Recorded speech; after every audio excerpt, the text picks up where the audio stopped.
Ukrainian troops destroy dozens of Russian military T-90 tanks in face-to-face combat in Soledar.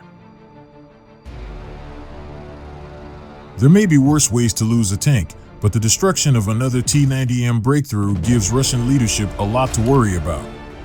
Because it was the victim of tactical incompetence which put the tank in an impossible position, as well as an embarrassing failure of its much-hyped defensive systems. The T-90M is Russia's most advanced tank and has only appeared in tiny numbers. The T-14 Armata is still at the testing stage and does not seem to be operational.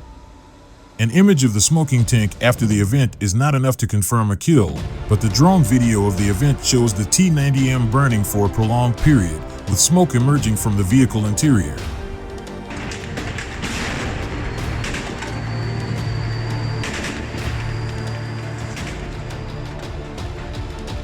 A longer drone video of the full engagement is harder to decipher, as the drone is at long range and the tank occupies just a few pixels on the screen, but reveals some interesting details. One is that the tank is moving forward ahead of another tank when hit, and continues for a few seconds after it is struck. It almost disappears into the smoke that follows the strike, then there is a fiery explosion inside the tank and it stops. By this time, the vehicle beside it has gone into reverse and continues backing away from the engagement area.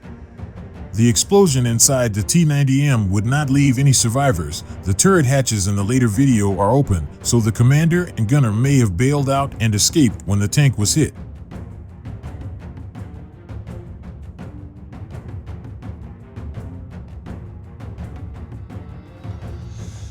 Since last March, analysts have been pointing out Russia's basic failures in combined arms maneuvering. In modern warfare, advancing tanks are supposed to be supported by infantry to suppress enemy infantry with anti-tank weapons, and by artillery suppressing longer-range threats. Working together makes all of the elements more effective and negates their individual weaknesses. Sending tanks forward without support, which appears to be what is happening here, makes them extremely vulnerable. Infantry with shoulder-launched weapons can carry out ambushes at short range and hit the tank from sides or rear. This is the lesson Russia failed to learn in the early stage of the war. Now it is playing exactly the same game with more expensive pieces. Basic T-72s cost about $500,000. The new T-90MS reportedly costs around $4.5 million.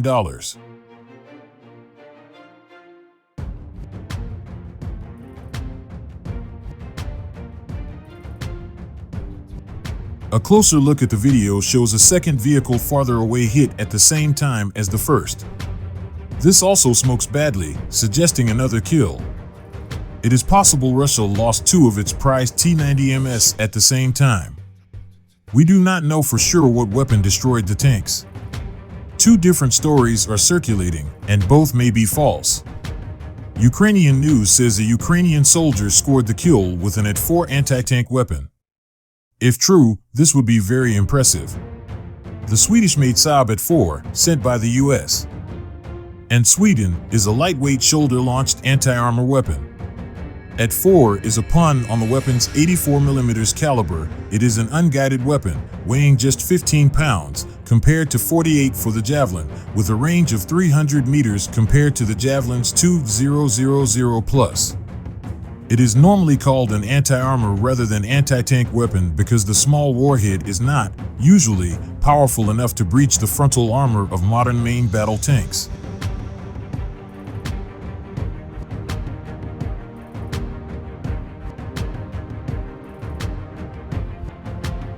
The Ukrainians claim the shot hit under the T-90M's gun mantlet, the metal shield around the gun itself. The mantlet was identified as a weak spot in earlier Russian tanks. The gun stabilization system needs the barrel to be as light as possible, so the armor tends to be thinner here. The shot should never have made it that far. The T-90M is supposed to be defended by Russia's latest active protection system, which detects incoming rounds with radar and knocks them down with interceptors. This is similar to Israel's highly successful trophy system. No trophy-equipped tank has ever been damaged by an RPG. The latest Russian version is claimed to be so effective it can tackle not just low-speed rockets and missiles, but tank rounds coming in at hypersonic speeds. and At-4 should never get through. Either the system was not installed, or it was not used correctly, or it did not work. There is a hint that the Russians know about the risk of shots to this particular area, with some images showing an anti-RPG skirt around the base of the T-90 turret. This type of protection only works against RPG rockets with vulnerable fuses, not weapons like the At-4.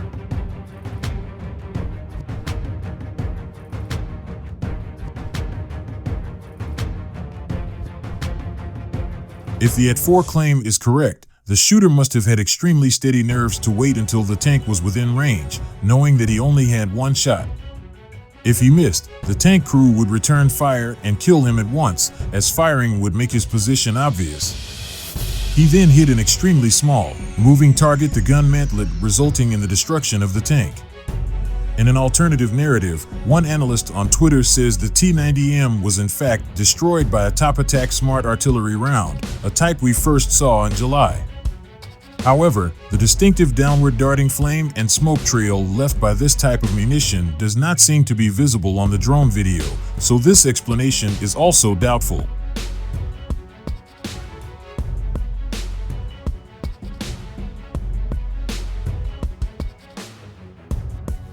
Russia's Eurovagonzavod recently announced that it had made a fresh delivery of T-90MS and that their factory was working around the clock to supply more. Given that this is the 10th T-90M to be lost, it is not clear whether the hyped T-90M is any less vulnerable than earlier models, especially when used without any tactical sense. Incidentally, there is a worse way to lose a tank, which Russia also demonstrated recently. According to Russian news source Baza last week, Russian technicians in Belgorod accidentally set the T-72 tank they were repairing on fire. The ammunition caught and exploded, destroying the tank. Two other T-72s were also damaged in the incident.